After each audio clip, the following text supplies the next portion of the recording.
and that is a small demonstration of how to use our Niddy Nøsty. Why don't I do a little bonus material here, and for anyone that doesn't know how to use a Niddy Nøsty, I'll show you how to take this yarn and wind it back into a skein.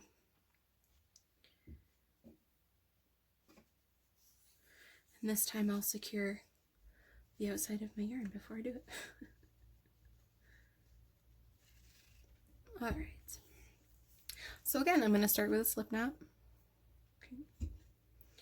And you can put it on one of the ends. I like to put it on the top.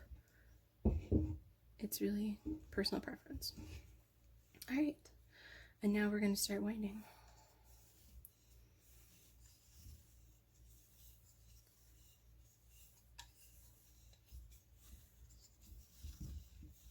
So it works just like a traditional Niddy Nøsty, except instead of gripping it in the middle, and I mean you could if you really wanted to grip it in the middle, certainly, if that's more comfortable for you. But we do have the handle so that if you don't find that to be the most comfortable, you can just rotate it as you wrap. And my one recommendation would be to avoid the impulse to wrap this really tightly. One, you're going to skew your measurement because now all of that yarn will be under tension. And two, it'll make it harder for you to get off of the Niddy Nøsty when you're done.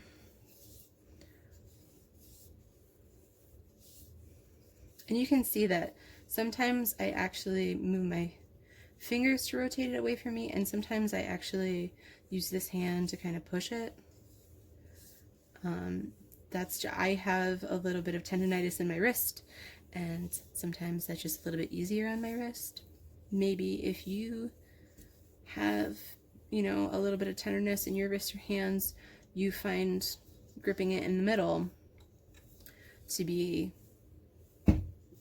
less, that rotation can sometimes be a little bit much for me. All right, and then each of these wraps is a yard. So when we're done with this skein, you can simply count the amount of wraps that you have, and you know that that is the amount of yardage that you have. And of course, this is an approximate measurement because Niddy Nøstys are not 100% accurate, because you're skewing your measurement as it goes further and further out on the crossbars, and because you have the yarn under tension. But this is true of all Niddy Nøstys. So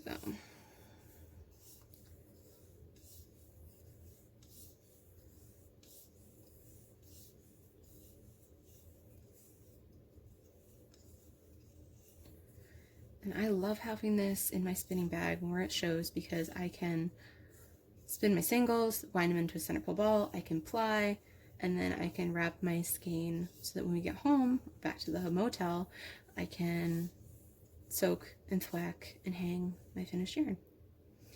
Alright, and now we're at the end of our yarn, so I'm just gonna tie a figure 8 knot.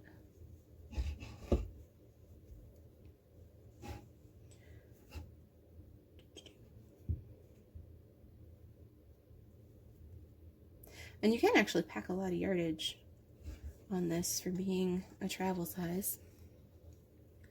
And then I'm going to undo the slip knot on the other end and tie another figure 8 knot. And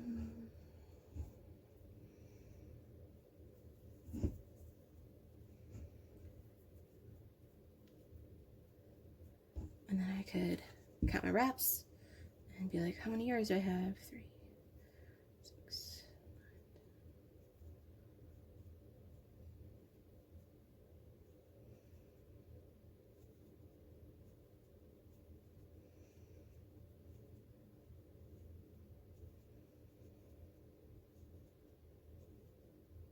So I have 43 yards in this little remnant that I had.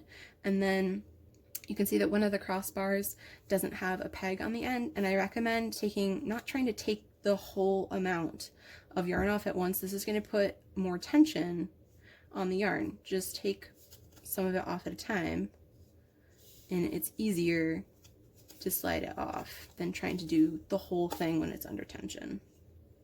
All right, and then we have our skein.